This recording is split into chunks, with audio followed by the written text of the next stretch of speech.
절대쌍교 고룡 원저 제95장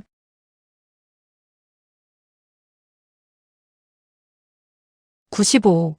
독초 여아홍. 소행은 급히 화무결의 뒤를 쫓았다. 잠깐, 제가 한 가지 물어볼 것이 있어요. 그녀는 화무결이 걸음을 멈추는 것을 보며 계속 말을 이었다. 당신과 같이 갇혀있던 사람이 강옥랑이라고 하던데 아세요? 화무결은 탄식을 하면서 말했다. 그를 몰랐으면 얼마나 좋을까? 소행은 물었다. 당신도 그를 싫어해요?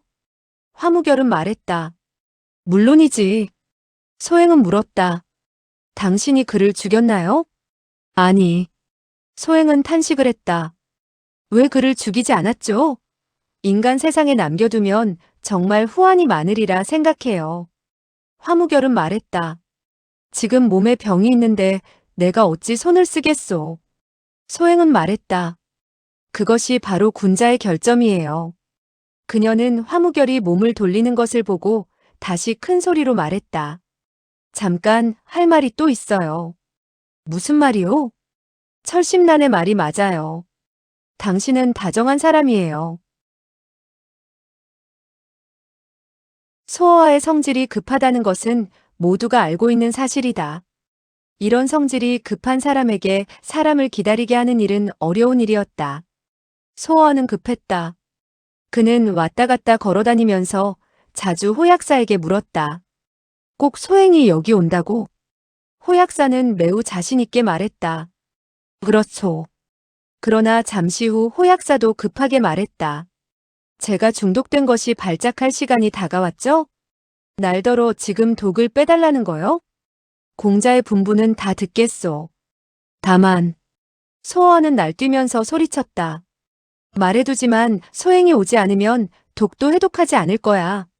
소어도 흥분해 있었지만 호약사는 그보다 더 급했다. 식은땀이 흘러 옷을 적셨다. 다만 강옥랑은 아무렇지도 않은 듯했다. 그는 웃으면서 앉아 있었다. 그는 그의 약효가 점점 약해지며 몸이 좋아지는 것을 느끼고 있었다.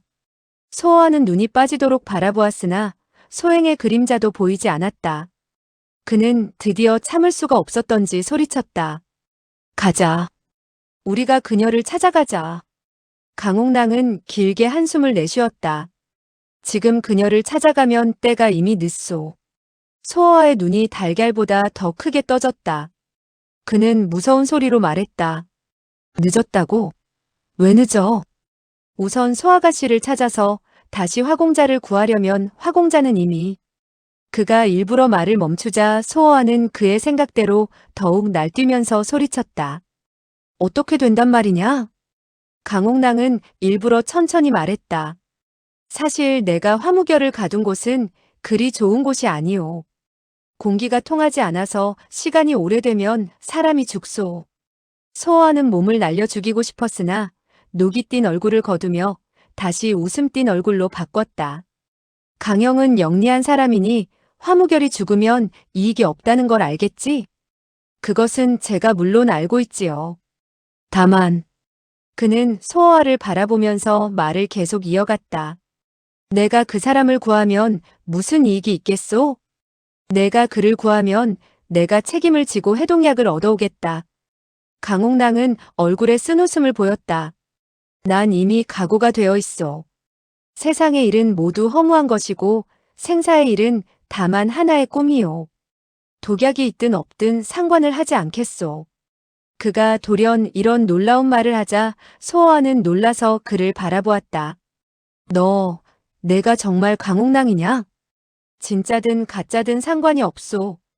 소어와는 크게 웃고 말았다. 묘하군 묘해. 강영의 전생이 중이었구려. 그는 웃음을 그치더니 말했다. 강영이 도통을 했다니 정말 기쁜 일이군. 그럼 우리 지금 화무결을 구하러 갑시다. 강옥랑은 다시 탄식을 했다. 저는 비록 생사를 마음에 두지 않지만 다만.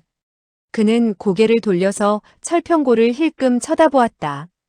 다만 그녀의 나에 대한 사랑을 버릴 수는 없소. 철평고는 멍하니 그를 바라보았다. 눈에는 눈물방울이 고여 있었고 놀라움과 기쁨에도 불구하고 믿어야 할지 말아야 할지 모르는 눈치였다. 소어는 거침없이 말했다. 그렇지. 정이라는 것은 어려운 일이지. 강영의 뜻은? 강옥랑은 말했다. 전 다시는 강호에서 싸우고 싶지도 않고 조용한 은거 생활로 남은 생명을 보내고 싶은데. 그는 비참하게 웃은 뒤 계속 말했다. 그러나 비록 이런 뜻은 있어도 전에 잘못한 일이 너무 많으니 당신은 나를 용서하지 않을 것이오. 소어는 말했다. 강영의 생각은 훌륭하오. 내가 탐복을 하는데 어찌 강영을 괴롭히겠소? 강옥랑은 여전히 탄식을 했다. 어형을 꼭 못 믿겠다고 할 수는 없지만. 소어는 말했다. 소어는 군자가 아니니 나를 믿지 못하는 것은 당연해요. 그럼 어떻게 해야 나를 믿겠어? 강옥랑은 무엇을 골똘히 생각하는지 침묵을 지키다가 입을 열었다. 어형은 견식이 풍부하니까 야생초 중에서 여아홍이라 하는 것을 알겠지요? 소어는 안색이 약간 변했다. 그러나 순간 다시 웃으면서 말했다. 내가 어찌 견식이 풍부하겠나. 다만 돌아다니면서 여아홍이라는 것을 들은 적은 있지. 철평고는 참을 수 없어 물어보았다. 그 여아홍이 무엇이지요? 소어가 대답했다. 여아홍은 음침한 곳에 생기는 독버섯인데 누구든지 그것을 먹으면 3일 내지 5일 안에 이상한 병에 걸리게 된다는 것이요. 무슨 병이지요? 그 병은 밥도 먹히지가 않고 잠도 오지 않는 것이 마치 상사병에 걸린 것 같이 되는 것이요. 달마다 악파초를 찾아 뿌리를 먹어야지 그렇지 않으면 병이 점점 악화되어 1년 내로 죽게 돼요. 다만 악파초로만 여아홍을 극복할 수 있으니 재미있는 일이지. 소어는 웃으면서 계속 말했다. 강영은 혹시 나에게 상사병에 걸리라는 것이 아니요? 강옥랑은 간단하게 대답했다. 그렇죠. 호약사는 강옥랑이 이런 제의를 하자 그가 미친 것으로 생각되었다. 소어가 만약 승낙을 하여 여아홍을 먹는다면 그도 미친 놈임에 틀림이 없었다. 소어가 웃으면서 말했다. 그렇게 귀한 물건을 지금 어디서 구해 나에게 먹이지? 강옥랑은 말했다. 다른 곳에 가서 찾는다면 3년 내지 5년 안에는 찾지 못할 것이요. 그러나 마침 이 근처에 그것이 있으니 내가 가서 파오겠소. 철평고는 펄쩍 뛰며 막았다. 당신 미쳤어요? 어찌 그런 말을 할 수가 있어요? 그가 승낙을 할 것 같아요? 강옥랑은 그녀쯤은 관계없다는 듯 대답도 않고 서서히 말했다. 어형은 필시 알고 있을 것이요. 그 악파초도 여아홍처럼 매우 귀한 물건이나 사람이 키울 수가 있어. 마침 내가 재배 방법을 알고 있지요. 소어는 눈동자를 옆으로 돌리며 아무 말도 하지 않았다. 강옥랑의 말이 다시 계속되었다. 이곳에 일을 끝낸 후 저는 즉각 응거하여 형을 위해 악파초를 재배하겠소. 어형이 몸을 보전하려면 자연히 내 목숨을 보호해야 하오. 호약사는 그제야 그의 계산을 알았다. 이 일로 소어아를 영영 자신의 소나기에 넣어두려는 것이었다. 그러나 그는 강옥랑의 생각이 너무 순진하게 느껴졌다. 호약사는 강옥랑을 바라보며 생각했다. 너는 소어아가 바보인 줄 아느냐? 삼척동자도 그 속셈을 알 정도인데 더군다나 소어아가. 소어아는 심드렁하게 말을 받았다. 그런데 나는 어떻게 너를 믿지? 어떻게 내가 꼭 악파초를 재배하고 나에게 먹이겠다는 것을 보장하겠어? 강옥랑은 탄식을 했다. 난 독기운으로 몸이 허약해졌으니 나를 죽이는 것은 매우 쉬운 일이오. 소어아가 말했다. 그러나 만약 내가 너를 찾지 못한다면? 하하, 어형이 정말 나를 찾겠다고 마음먹으면 하늘이 나를 덮겠소. 땅이 나를 숨기겠소? 소어 같은 사람이 그런 바보 같은 질문을 하다니 확실히 재미있는 일이었다. 강옥랑의 대답은 하나마나한 것이었다. 그러나 소어아는 진지하게 다시 한마디를 물었다. 내가 만약 그 여아홍을 먹으면 화무결을 구하러 가겠느냐? 강옥랑은 말했다. 만약 배신을 한다면 당장 나를 죽여도 좋소. 소어아는 길게 장탄식을 했다. 좋아, 승낙을 하지. 소어는 정말 승낙을 했다. 호약사는 멍하니 소어를 바라보며 생각했다. 미친놈, 미친놈. 이 녀석이 정말 미쳤군. 너무 영리한 사람은 종종 미친 사람으로 변한다고 하더니 정말 틀림이 없구나. 철평고도 할 말을 잃었는지 아무 말도 하지 못했다. 강옥랑은 과연 매우 아름다운 여아홍을 캐왔다. 소어는 웃으며 받자마자 먹어버렸다. 잠시 후 그는 입을 닦으면서 크게 웃음을 터뜨렸다. 묘해, 묘해. 이 여아홍은 과연 별미로군. 나의 한평생 이런 것은 먹어보지 못했어. 강옥랑이 기쁜 표정을 지으며 말했다. 절대 가인은 모두 화의 원인이요. 그리고 치명의 동물은 왕왕 냄새가 좋은 것이지요. 소어는 급히 그의 손을 잡고 웃으며 말했다.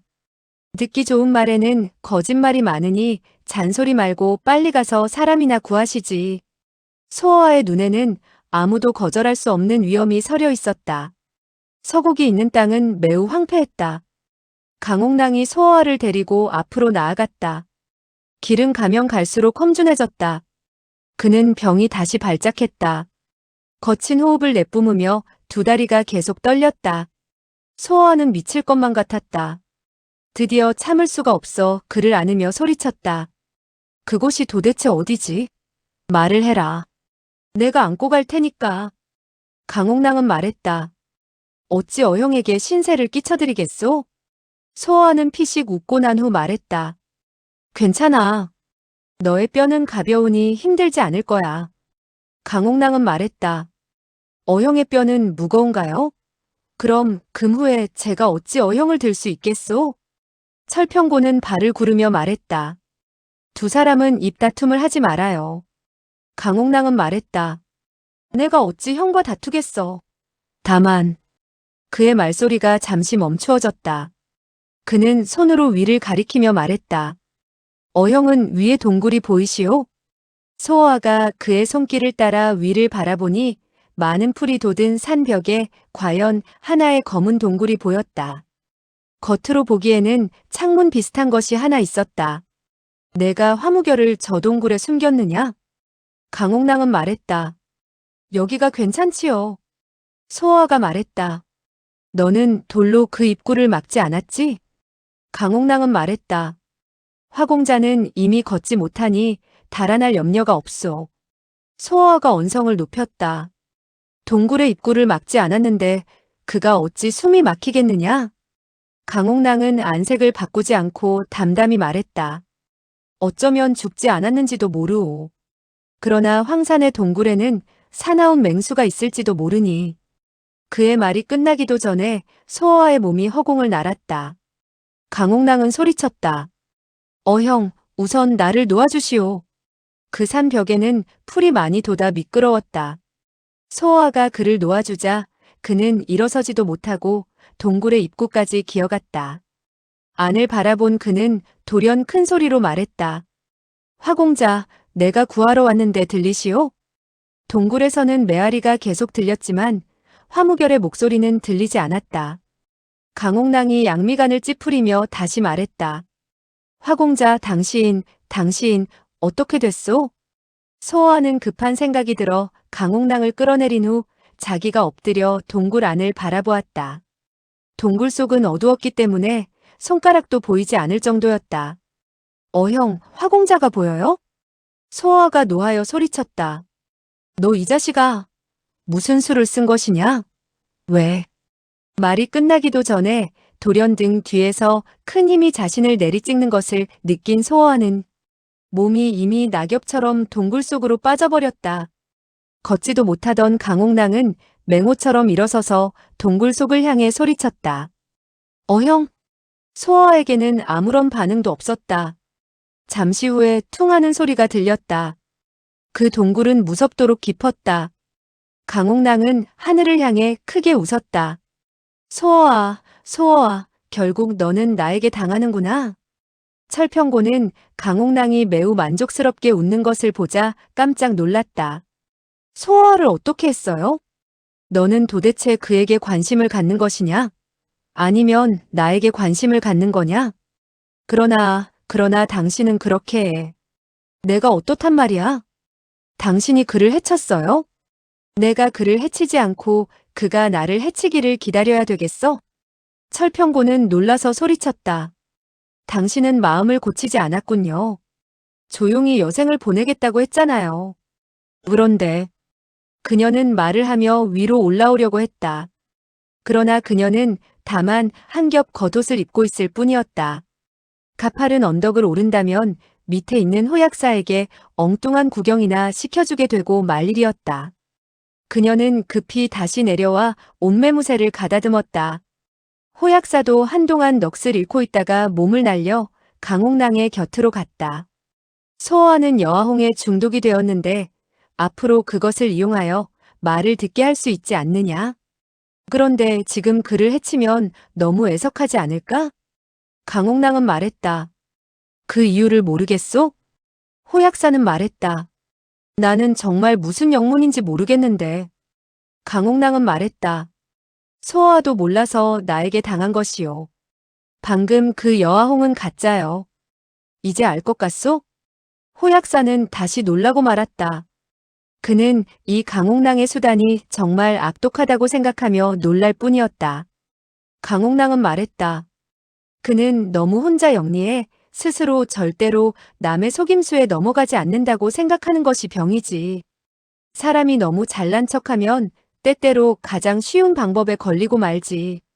강옥랑은 한바탕 즐겁게 웃고 나서 말을 이었다.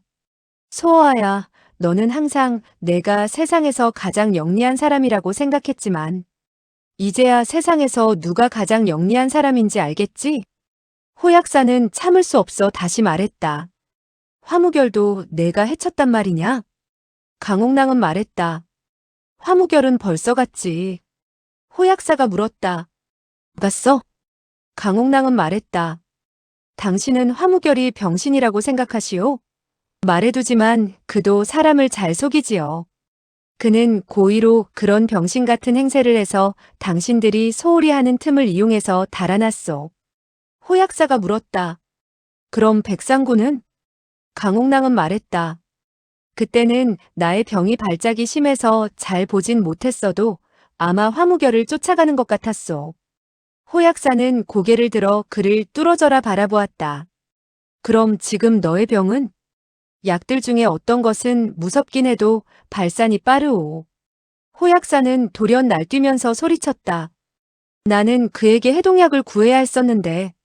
강옥랑은 말했다. 좋아, 그럼 따라 내려가시오. 싸늘한 웃음 속에 그는 돌연 손을 내밀어 호약사에게 일격을 가했다. 호약사는 갑작스러운 공격에 몸의 중심이 흔들렸고 호흡이 흐트러져 버렸다.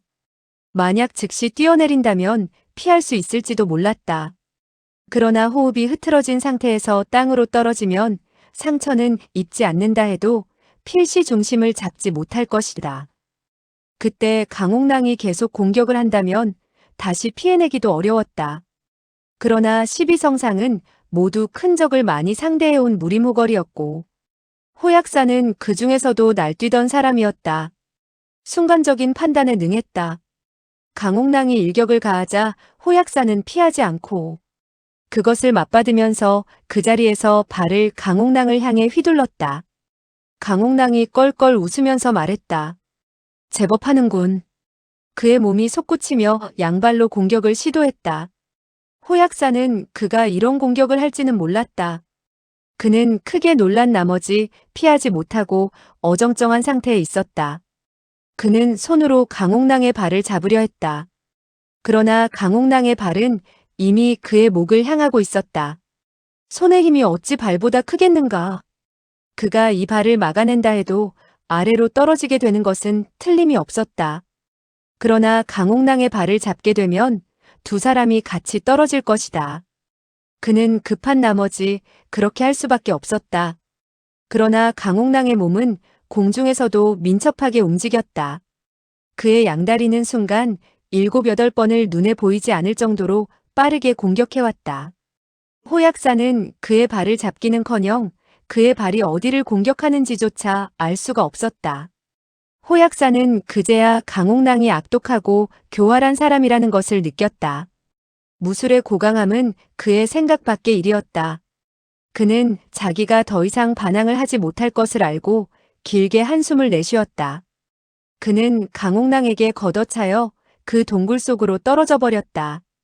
철평고는 멍하니 그 자리에 서서 움직이지도 않았다. 강옥랑은 묘기를 자랑하기 위해 공중에서 몸을 뒤집으며 나비처럼 그녀의 몸 옆에 떨어졌다. 강옥랑은 웃음 띤 얼굴로 말했다. 방금 내가 공격한 수법을 보았느냐? 철평고는 그를 보지도 않고 담담히 말했다. 보았어요. 그것은 북파의 정화, 마오팔식과 호가보의 충영각, 무당파의 유운보, 곤륜파의 비룡식, 이 네 가지의 무림절기를 혼합한 것이야. 내가 이름 짓기를 척사인 불배명 천하무쌍 마각이라 했는데. 어때? 재미있지? 철평고는 말했다. 재미있군요. 강옥랑은 말했다. 너는 무술이 이토록 훌륭한 남편이 있는 것이 자랑스럽지 않아? 철평고는 대답을 않고 돌연 고개를 돌리더니 달려갔다. 강옥랑은 급히 그녀를 막아서며 물었다. 왜 그러는 거지? 우린 이미 오랫동안 같이 지내지 않았어? 이젠 나의 병이 나았으니 같이 기분을 낼 수 있는데 왜 나를 이렇게 대하는 거야? 철평고는 말했다. 다른 사람이나 찾아가서 기분을 내세요. 당신같이 영리하고 무공이 뛰어난 무림호걸과 내가 어찌 같이 어울리겠어요? 강옥랑은 말했다. 다른 사람을 찾으라고? 누구를 찾을까? 난 다만 너를 좋아하는데. 그는 철평고를 안고서 그녀에게 입맞춤을 하려 했다. 철평고는 뿌리치면서 발버둥을 쳤다. 당신 놓지 못하겠어요? 강옥랑은 깔깔대며 웃었다. 못 놓겠어. 나를 때려 죽인다 해도 손을 못 놓겠어. 그의 손은 이미 철평고의 옷 속으로 들어가고 있었다. 철평고는 눈물을 흘렸다. 그녀는 떨리는 목소리로 말했다. 우선 손을 놓으세요. 내가 물어볼 말이 있으니까요. 강옥랑은 말했다. 물어봐라. 나는 너의 입을 막지는 않았으니까. 철평고는 말했다. 소아를 해치면 됐지 왜 호약사까지도 해쳤지요? 강옥랑은 말했다. 너는 그 이유를 정말 모르느냐? 철평고는 말했다. 몰라요. 강옥랑은 말했다. 그 자식이 너에게 반한 모습이 보기 싫어서 죽여버렸어. 철평고는 말했다. 당신이 그를 해친 것이 나 때문. 강옥랑은 말했다. 흐흐, 무엇 때문인지 어떤 놈이든 너를 바라보면 난 기분이 나빠져. 더군다나 그는 너를 어찌할 생각까지 하였으니까. 나 외에는 어느 누구도 너를 건드리지 못해. 그렇지 않으면 나는 그를 죽이고 말 거야. 그는 이렇게 말하며 손을 더욱 그녀의 옷 속 깊숙이 넣었다. 철평고는 탄식을 하며 말했다. 당신의 질투심이 이토록 심한지는 몰랐는데요. 강옥랑은 말했다. 내가 너를 좋아하지 않으면 어찌 질투심이 생기겠어? 철평고는 얼굴에 노한 기색이 사라졌고 혈색이 붉어졌다. 그뿐 아니라 말소리가 떨림과 동시에 몸까지 떨기 시작했다. 강옥랑은 입술을 그녀의 귓불에 대고 무엇인가 말을 했다. 철평고는 얼굴을 붉히며 말했다. 안 돼요. 여기서는 안 돼. 강옥랑은 말했다. 왜 여기서는 안 된다는 거야? 철평고는 떨리는 목소리로 말했다. 만약에 남이. 강옥랑은 말했다. 여기는 귀신도 없는 곳인데 어찌 남에게 발견되겠어. 자. 말이 끝나기도 전에 철평고가 그의 품에서 떨어지며 비명을 질렀다. 강옥랑은 놀라서 급히 고개를 들고 그녀를 바라보았다. 철평고는 두 다리를 공중에서 버둥거리며 팔 9장 높이의 절벽에 있는 나무로 뛰어올랐다. 그녀는 나뭇가지에 옷자락이 걸려 벗겨지는 바람에 나체로 나무에 걸려버렸다. 강옥랑은 그녀가 어떻게 그렇게 할 수 있었는지 놀랐다. 빨리 내려와. 받아줄 테니까. 철평고는 놀란 듯 움직이지도 못했다. 얼굴에는 조금의 혈색도 없었으며 눈은 공포에 가득 차 있었다. 그녀의 눈은 강옥랑을 바라보는 것이 아니었다. 강옥랑이 그녀의 눈초리를 따라 고개를 돌리다가 그제야 자기 앞에 언제인지 모르게 장발의 백의인이 서 있음을 발견하였다. 그녀는 흰옷을 바람에 나부끼며 몸은 마치 나무로 만든 사람처럼 움직이지도 않았다. 얼굴에는 나무로 조각된 가면을 쓰고 있었는데 마치 땅에서 솟아나온 유령 같았다. 철평고는 바로 이 사람에 의해 공중으로 던져진 것이다. 그녀의 손에 철평고가 팔 구장 높이까지 솟아올랐으니 이런 무공은 정말 놀라지 않을 수 없는 것이었다. 강옥랑은 자기보다 무술이 뛰어난 사람을 만나면 자기에게 똥을 먹으라 해도 마다하지 않을 성질의 소유자였다. 그러나 막 운우지정을 나누려던 차가 아니었던가. 강옥랑은 노여움이 앞서 벼락같이 호통을 쳤다. 무슨 일이야? 왜 나를 괴롭히느냐? 백의인은 여전히 움직이려고도 하지 않았다. 강옥랑은 더욱 화가 치밀었다. 그는 손을 뻗어 일격을 가했다.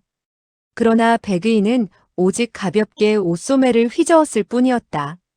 그러자 강옥랑의 주먹은 어찌된 일인지 자기의 얼굴을 때리고 말았다. 강옥랑의 얼굴은 즉각 부어올랐다. 당신은 이화궁 궁주가 아니오? 백의인은 말했다. 너 같은 놈도 이화궁 궁주라는 말을 입에 담을 수가 있느냐? 강옥랑은 그 자리에 꿇어앉아 두 손으로 자신의 얼굴을 후려치며 말했다. 확실히 입에 담아서는 안 되었습니다. 소인은 맞아야 합니다. 그는 정말 총명한 사람이었다. 백의인이 출수하기 전에 자기가 자기를 때리기 시작했다. 백의인은 싸늘한 표정으로 그를 바라볼 뿐 더 이상 말을 하지는 않았다.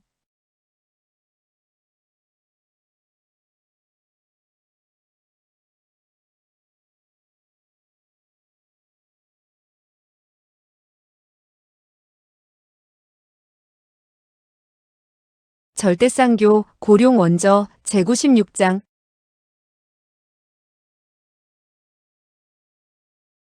96.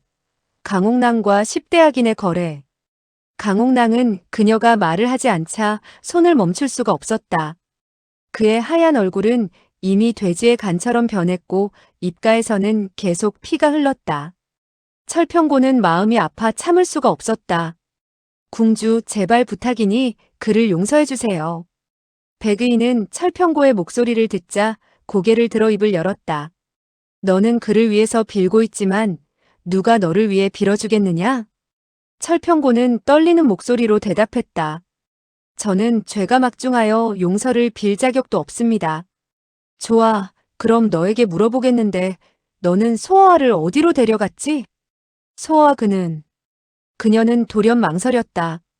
만약에 자기가 사실을 말하여 소아가 강옥랑의 손에 죽었다는 것을 궁주가 알게 되면 강옥랑은 필시 살 길이 없을 것이다. 백의인이 다그쳐 물었다. 소아가 어떻게 됐는지 왜 말을 하지 않지?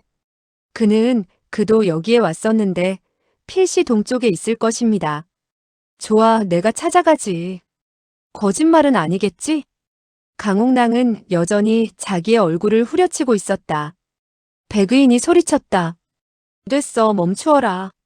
강옥랑은 급히 인사를 차렸다. 궁주 정말 감사하오. 지금부터 너는 그녀를 지켜라. 누가 그녀를 데려가면 내가 대신하여 목숨을 바쳐라. 네. 강옥랑이 고개를 들었을 때 백의인은 이미 유령처럼 사라지고 없었다. 그는 탄식을 하며 말했다. 이게 바로 이화궁 궁주로군. 이화궁 궁주가 이렇게 생겼구나. 오늘 그녀를 만난 것은 운이 좋았기 때문이다. 강호에서 이화궁 궁주를 만날 수 있는 사람은 몇 명 없어. 철평고는 한숨을 내쉬며 입을 열었다. 다행히 오늘 온 사람은 소공주에 불과해요. 만약에 대공주가 왔다면 당신은 벌써 죽었을 거예요. 강옥랑은 눈길을 멀리 돌리며 무엇인가를 생각했다. 철평고가 또 말을 이었다. 그녀가 돌아오면 우리는 살 수가 없어요. 당신이 소아를 해치웠으니 그녀가 용서하지 않을 거예요. 왜? 그녀는 화무결에게 소아를 죽이라고 했는데? 그래요. 그러나 그녀는 화무결만이 직접 소어아를 죽이라고 했지. 다른 사람이 소어아를 다치게 하지는 않았어요. 그녀 자신도 소어아를 다치게 하지는 않아요. 강옥랑의 얼굴에 놀란 표정이 떠올랐다. 그건 무엇 때문이지? 이상한 일인데. 나도 무슨 까닭인지는 모르겠어요. 그들 자매는 워낙 괴인들이라 하여튼 간에 빨리 나를 내려줘요. 나는 이미 혈도를 점혈당했어요. 강옥랑은 쓴웃음을 보였다. 내가 어떻게 너를 구하지? 당신이 나를 구하지 않으면 누가 나를 구해요? 내가 너를 구한다 해도 우리는 달아나지를 못해. 그러나 어떻게 해서든지 시도를 해봐야지요. 그녀가 돌아와도 죽어야 한다면 차라리 지금 달아나서 은밀한 곳을 찾아요. 그러면 좀 더 오래 살 수도 있어요. 그녀는 처절하게 웃고 난 후 계속 말했다. 다만 당신과 조용히 며칠만 재미있게 지내고 싶어요. 죽어도 그 후엔 아무런 한이 없겠어요. 강옥랑은 고개를 숙였다. 아무 소리도 하지 않았다. 그러다가 한참 후 고개를 번쩍 들더니 눈을 크게 떴다. 그러나 내가 소어아를 죽였다는 소리만 하지 않으면 그녀도 나를 죽이지는 않을 게 아니냐? 철평고는 놀라며 말했다. 혹시 방금도 그녀를 속였는데 왜 계속 속이지 못하겠느냐? 그러나 난. 강옥랑은 부드러운 목소리로 말했다. 너는 어차피 죽어야 할 사람인데 왜 굳이 나와 같이 죽으려 하느냐? 내가 만약 정말 나를 좋아한다면 희생하여 나를 구해야지. 그러면 난 영원히 너를 잊지 않을 것이다. 철평고는 세상에 태어나서 정말 이토록 기가 막힌 적은 없었다. 그녀는 강옥랑이 그런 말까지 할 줄은 정말 몰랐었다. 그건 정말 사람으로서 할 말이 아니었다. 이때 한 사람이 껄껄 웃으며 말했다. 오래간만에 그런 악독한 말을 들어보는군. 다른 한 사람이 또 웃으며 말했다. 이분이 여자였다면 소아도 당하고 말았을 거야. 세 번째 사람이 말을 받았다. 하하, 두 명의 소밈이라도 당하지 못하겠지.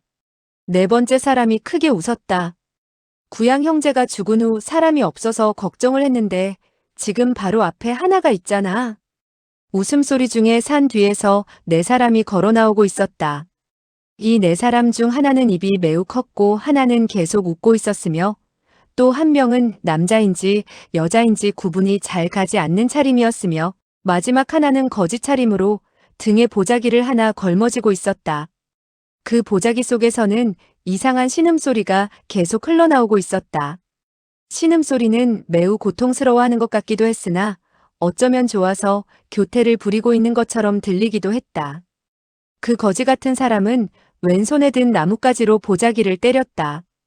보자기 속에서는 즉각 비명소리가 크게 흘러나왔다. 그것은 여자의 목소리였다. 제발 부탁이오. 더 힘차게 때려요. 제발. 그 거지는 채찍을 내리며 말했다. 세상에 얻어맞기를 좋아하는 사람을 본 적이 있나? 강옥랑은 그런 사람을 본 적이 없었다. 그는 눈이 커졌고 입이 다물리지가 않았다. 나무 위에서는 철평고가 부끄러운 나머지 정신을 잃고 말았다. 네 사람은 바로 이대취, 도교교, 백계심과 합하바였다. 이대취는 강옥랑 앞으로 걸어와 그의 독특한 웃음을 보였다. 친구의 성함은 어떻게 되시오? 강옥랑은 비록 이 사람들의 내력은 몰랐지만 어쩐지 그들을 함부로 화나게 해서는 안 될 것 같았다.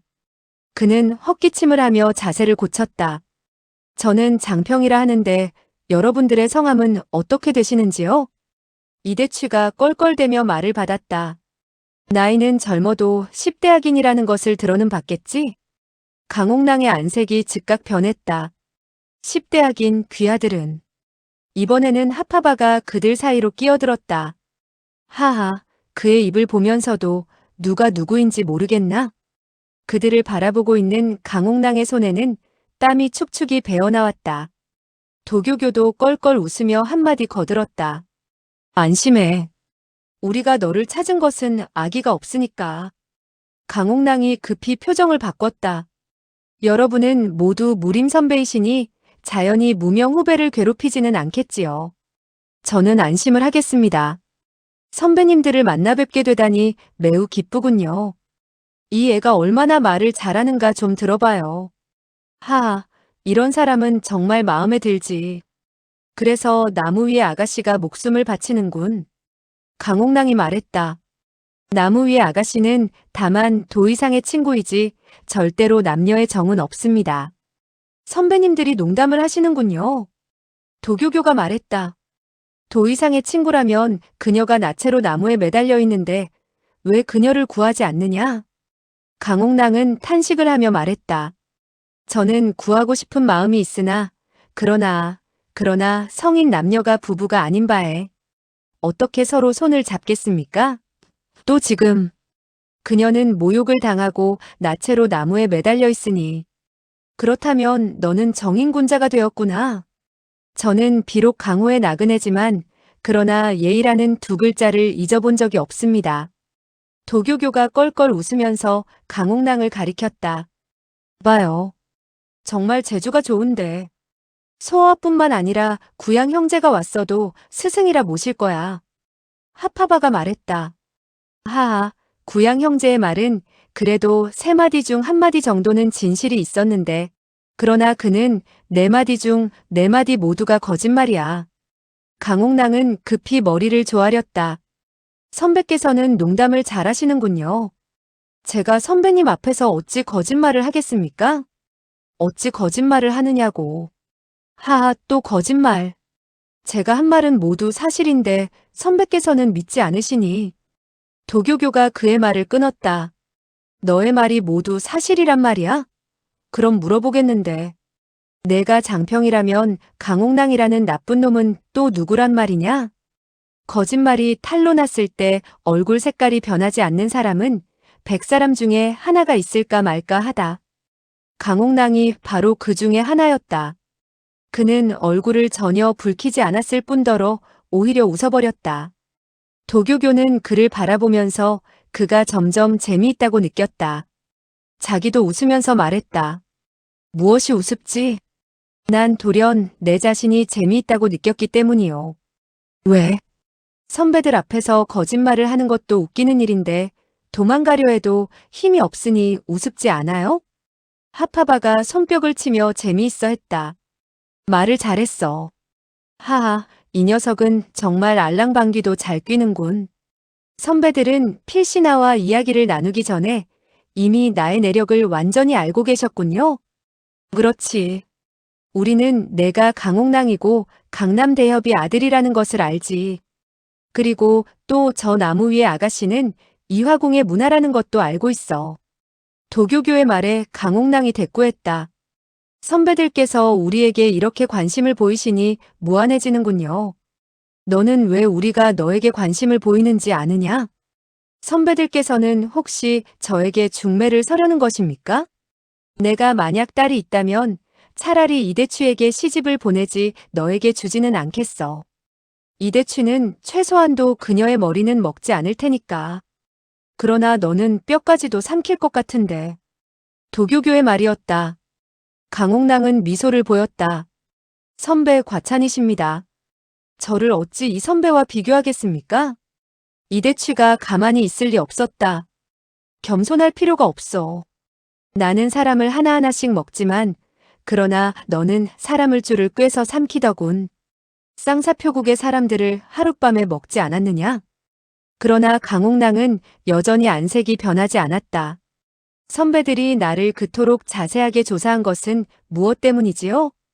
도교교가 대답했다. 너는 모를 거야. 구양 형제가 죽은 후 10대 아기네는 9명만 남았어. 10명 중에서 2명을 감하면 8명이 되어야 하는데요. 하하, 너는 정말 계산을 잘하는구나. 내가 장사를 하면 너를 점원으로 채용하겠다. 도교교도 한마디 거들었다. 그러나 이런 것을 알아야 돼. 구양 형제는 너무 남의 편의만을 보려 했단 말이야.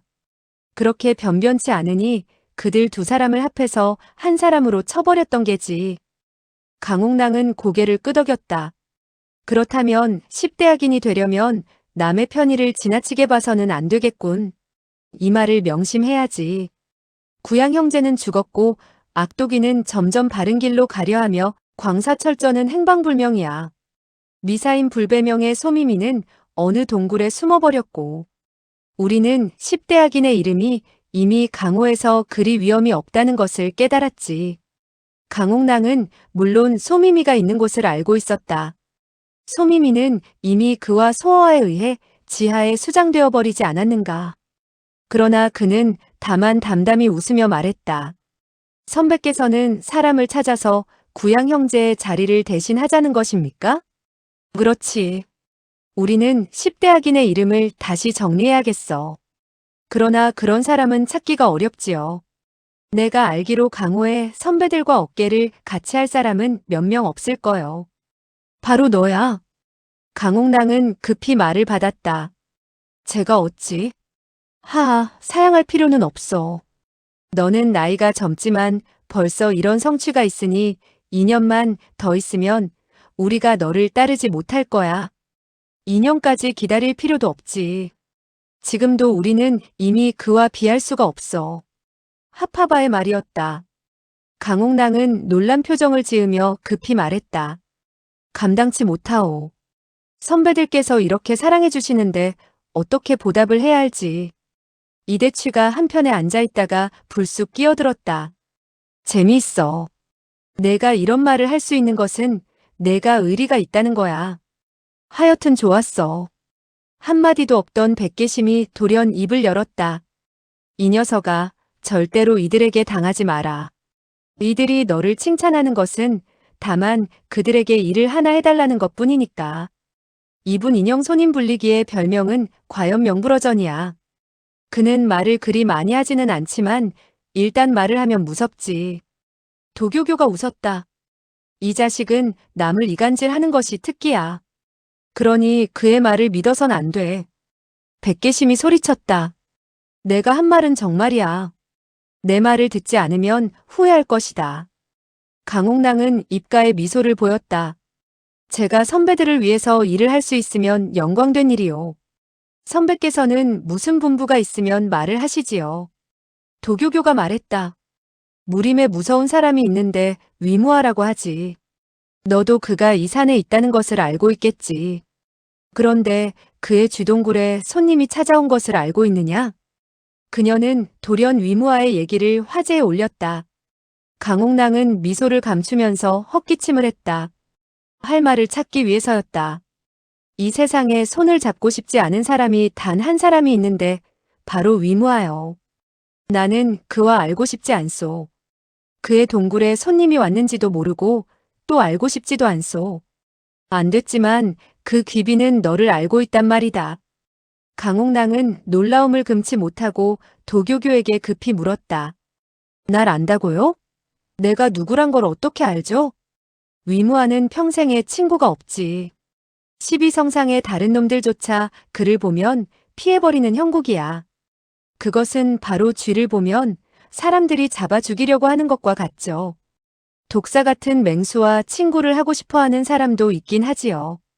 그러나 쥐와 친구가 되고 싶어하는 사람은 별로 없을 거예요. 도교교가 재미있다는 듯이 웃었다. 틀렸어. 쥐와 친구가 되고 싶어하는 사람도 있지. 강옥랑은 또 놀랐다. 도교교의 이야기가 계속됐다. 그 사람이 위무아와 친구가 되는 것은 이상할 것이 없어. 이상한 것은 그가 위무아를 자기와 친구가 될 수 있게끔 만들 수 있는 재주가 있다는 점이야. 이대취가 그의 말을 받아 계속했다. 사실상 그는 위무아를 승복하게 만들었지. 그가 무슨 말을 해도 위무아는 다 들어주고 있지. 위무아는 평생 그처럼 사람을 잘 대해본 적이 없어. 그렇다면 그 사람 재주가 보통이 아니겠군요. 너는 그 사람이 누구인지 알겠느냐? 강옥랑은 눈알을 굴리면서 말했다. 그 사람이 저와 무슨 관계가 있단 말이오? 그는 너와 관계가 있을 뿐더러 밀접한 관계가 있어. 강옥랑의 얼굴에 드디어 놀라운 기색이 나타났다. 나는 그런 재주가 있는 친구를 알고 있지 않은데요. 누가 그 사람이 너의 친구라고 했어? 너는 그런 큰 재주를 가진 친구는 없지만 그런 아버지는 있지. 강옥랑은 그제야 노골적으로 의아한 표정을 보였다. 나의 아버지가? 그렇지. 위무아의 손님은 바로 강남대 옆 강벼락이야.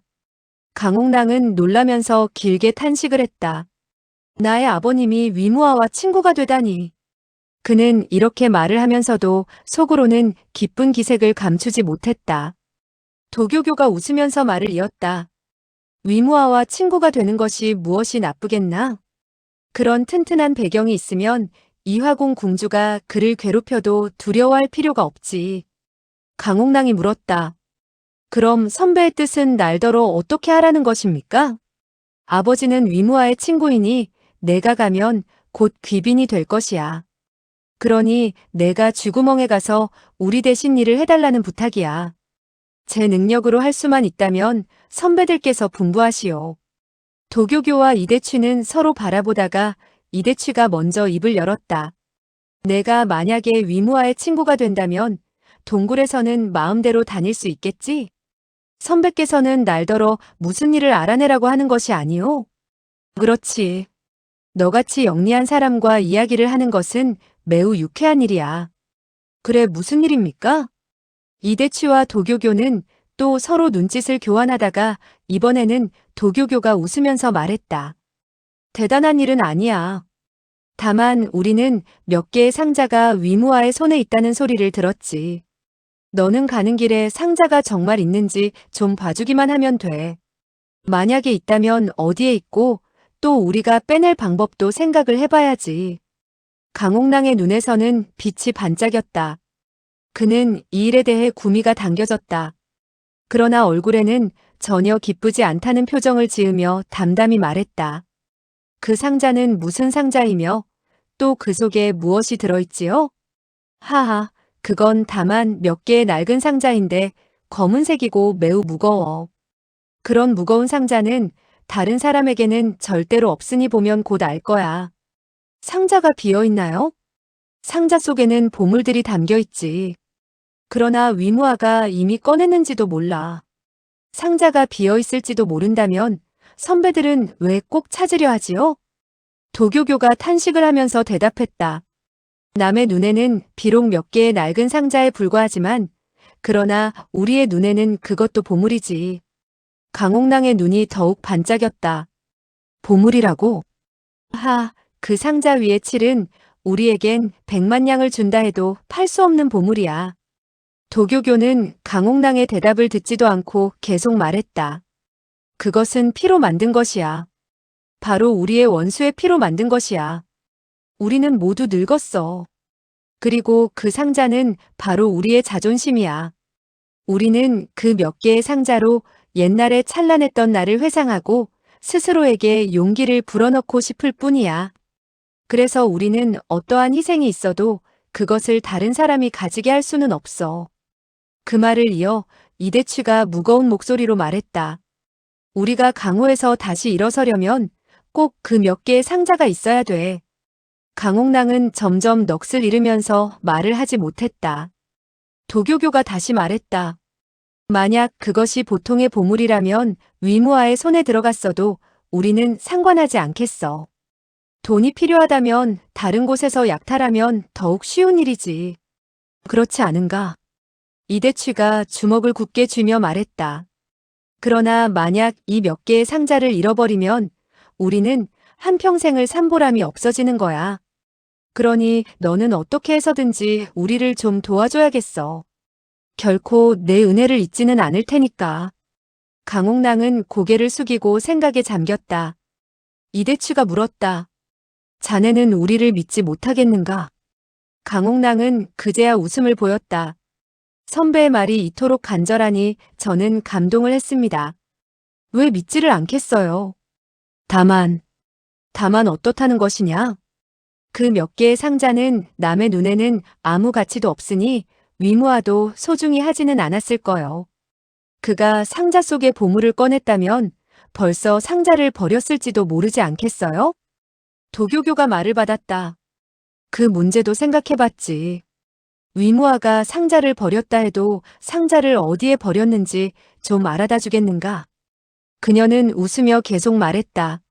물론 내가 그냥 수고를 할 순 없지. 일이 성공하면 우리는 필시 황금과 미녀로 너에게 기분을 내게 해주겠어. 그리고 비밀도 지켜주겠네. 강옥랑의 안면에는 기쁜 표정이 역력히 드러났다. 제가 지금 곧 가야 하나요? 물론 빠를수록 좋지.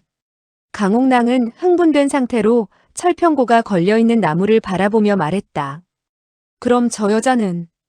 도교교가 조용히 웃으며 말했다. 너는 정말 그녀를 사랑하나? 선배는 눈치채셨겠지요? 나는 다정한 사람이 아니요. 다만, 도교교가 그의 말을 급히 막았다. 그녀가 이화궁의 문화이기 때문이겠지. 너는 이화궁의 문화와 사귀는 것을 영광으로 생각하겠지. 그리고 금으로 그녀를 이용해 이화궁과 관계를 맺겠다는 것이겠지? 그녀는 한바탕 웃더니 계속 말을 이었다. 그런 원인 때문에 시종 그녀를 버리지 못한다는 것이냐?